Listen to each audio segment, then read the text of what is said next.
Кандидатот за советник од општина Кочани од листата на ВМРО ДПМН Бейсим Шакиров вчера доцна попладнето е повикан на информативен разговор во полициската станица. При претресот кај него биле пронајдени 6000 денари и списоци со измена на лица кои се членови на избирачките одбори. Кандидатите за советници, меѓу кои Шакиров и кандидатот за граначалник на ВМРО ДПМН, на денешната пресконференција обвинија дека повикувањето на разговор и како што велат тие запленување на автомобилот и мобилните се дел од црната кампања на нивниот политички противник.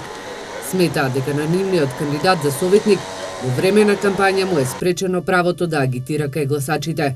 Како може да се постапува по пријава за кривично дело кое може да биде сторено само на денот на изборите во време кога се уште трае политичката кампања?